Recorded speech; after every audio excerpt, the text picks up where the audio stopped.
J'ai du mal à dormir en ce moment. Comme si mon esprit essayait de me parler. C'est peut-être naïf. C'est sûrement impossible. Est-ce que je peux revenir en arrière? Est-ce que je peux changer? Est-ce que j'ai encore le temps?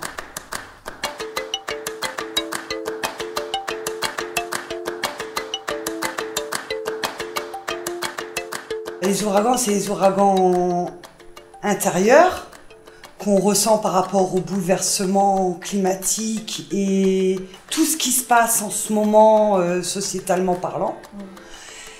Mon personnage sur scène, c'est une infirmière. Elle est soumise à des dilemmes. Et du coup, ça fait en elle certaines réactions un peu de colère par rapport aux exigences qu'on lui demande dans son métier, dans sa vie personnelle. Elle se questionne beaucoup. Dans tous les sens, on me démolit. Mais moi, je reste poli.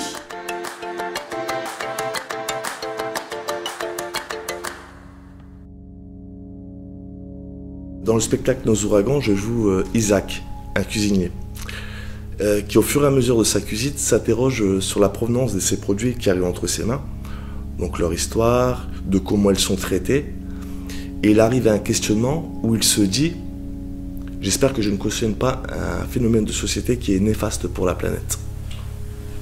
Je traverse des frontières avec mes plats. Mes mains, elles s'abîment à force de rêver. Mon personnage s'appelle Nico, c'est un architecte qui essaye d'être en harmonie le plus possible avec la nature et ses convictions, tout en alliant modernité et nature. Et il se rend compte au bout d'un moment que la forêt de son enfance, en fait, elle n'est plus ce qu'elle était.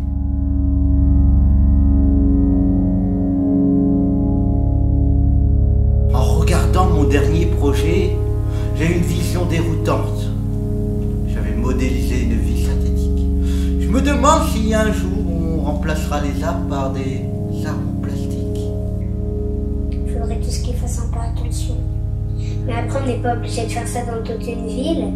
On peut faire ça par exemple dans la cour d'une école, sur un toit, un jardin public. Pas forcément dans toute la ville. On pourrait tous le faire.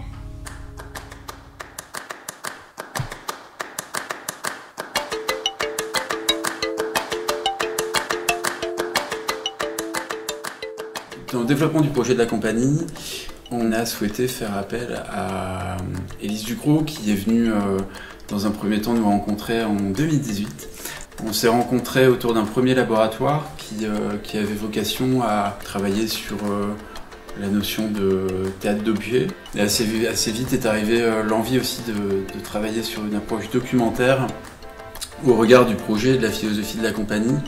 Il y avait dès le départ cette notion qui anime vraiment notre projet, de la production à vraiment la dimension artistique, qui est cette notion de résilience. On a laissé les clés du camion à Élise sur ces enjeux-là. Non mais c'est vrai. Et du coup c'est vrai que ça a eu un impact aussi dans la création en effet. Et donc on est vraiment parti avec tous ces points-là. Donc la question de la manipulation de l'objet, partir du thème de l'environnement, mais aussi avec la question de la résilience.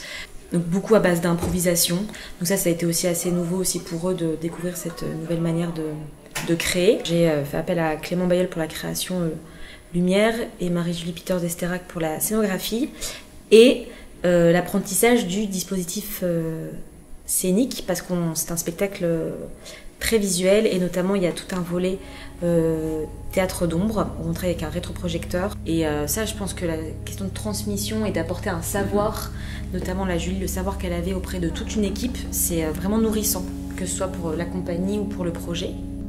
En fait, les trois personnages sur scène pourraient être les comédiens ou toutes ces personnes qu'on a rencontrées pour documenter la pièce. C'est à travers nos et leurs questionnements que nous avons nourri la création pour qu'au plateau, la fiction et la réalité coexistent. Ouais, autour de ce projet, peut-être pour conclure, il y a à la fois cette notion de transmission dans la création, dans le processus de création. Puis maintenant, on va rentrer dans un processus de diffusion. Et dans ce processus de diffusion, on va passer progressivement de la transmission à cette notion de partage dans laquelle on souhaite toujours associer le public des territoires sur lesquels on pourra aller nourrir le spectacle, des rencontres qui vont se poursuivre en 2021, 2022, 2023 et qui sait 2030.